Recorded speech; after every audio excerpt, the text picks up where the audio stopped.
সে অনেক দিন আগের কথা। একটি গ্রামে হামজা ও তার বন্ধু রিঙ্কু একটি মাদ্রাসায় পড়াশোনা করত। রিঙ্কু ছিল খুব বাজে ছেলে।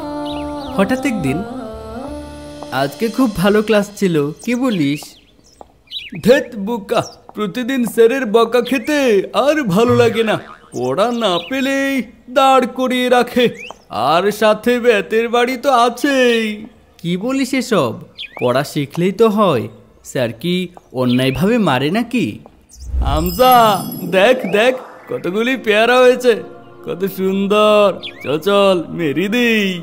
শোন, কারো জিনিস না বলে নেওয়া মোটেও ভালো কাজ না। কেউ দেখে ফেললে বকা দেবে, আর এমনি বাবা এসব করতে নিষেধ করেছে। আরে বুকা, কেউ দেখলে তো? চল, কেউ দেখবে না আমাদের। টপ করে পেরে টপ করে চলে আসি। আচ্ছা চল যাই, তাড়াতাড়ি কর, কেউ দেখে নিবে।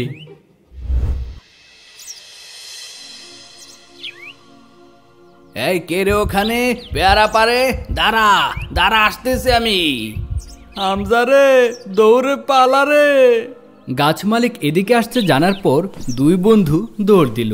হামজা চলে গেল তার বাড়ির দিকে, আর রিঙ্কু সোজা তার বাবার কাছে আসলো আর বলল, বাবা বাবা, দেখো দেখো কি এনেছি। কিরে, কি হলো? এমন করে হাঁপাচ্ছিস কেন? হয়েছেটা কি তোর? বাবা দেখো, অনেকগুলো পেয়ারা নিয়ে এসেছি। আরে এসব কোথায় পেলি? অনেক সুন্দর তো দেখতে, খেতেও বেশ মজা হবে মনে হচ্ছে।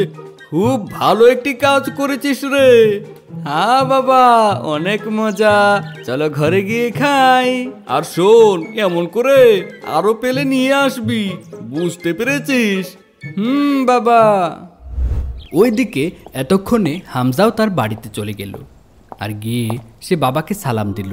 আসসালামু আলাইকুম বাবা, এই দেখো কি এনেছি। ওয়ালাইকুম আসসালাম। কি বাবা, পেয়ারা কোথায় পেলি তুই? বাবা, আমি এগুলি কিনে এনেছি। সকালে টাকা চাইলি, আমি তো টাকা দেইনি। কিভাবে পেলি পেয়ারা? আর তোকে কতবার বলবো, মিথ্যে বলা মহাপাপ। আর আমার সাথে মিথ্যে বলবিও না। সত্যি করে বল, কার গাছ থেকে এগুলি নিয়েছিস? বাবা, আমি রিঙ্কুর কথা এসব করেছি, আমাকে ক্ষমা করুন, আমি আর এসব করব না বাবা।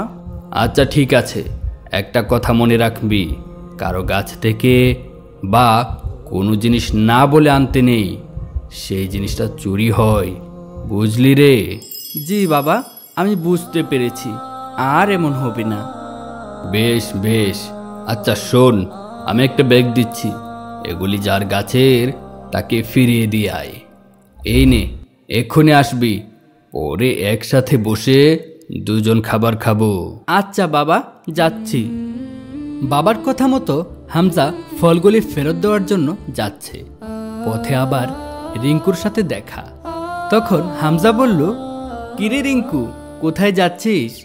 আরে বাবা বলেছে আরো এমন ফল নিয়ে আসতে, তাই যাচ্ছি। আর তুই কোথায় যাচ্ছিস?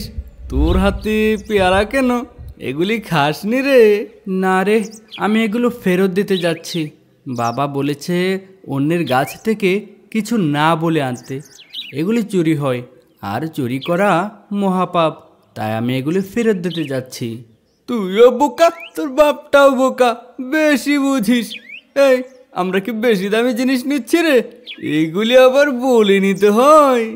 শোন, চুরি তো চুরি, বেশি আর কম।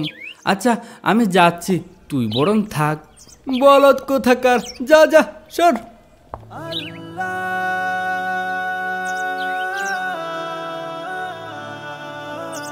হামজা বন্ধুর সাথে বেশি কথা না বাড়িয়ে চলে এলো বাগানের মালিকের কাছে।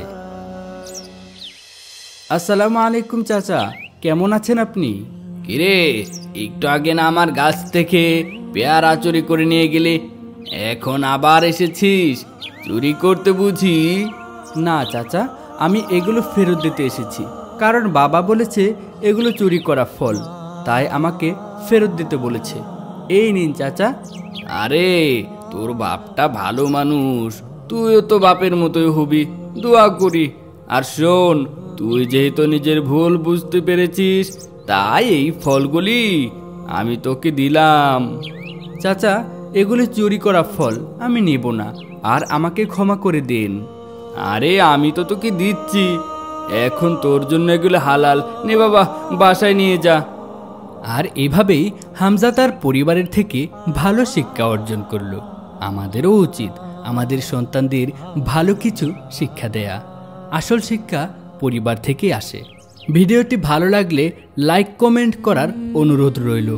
আপনাদের মূল্যবান মতামত আমাদের কাজের প্রেরণা যোগায়। চ্যানেলে প্রথমবার হলে সাবস্ক্রাইব করবেন। দেখা হবে অন্য কোনো ভিডিওতে। আজকের মতো বিদায় নিচ্ছি।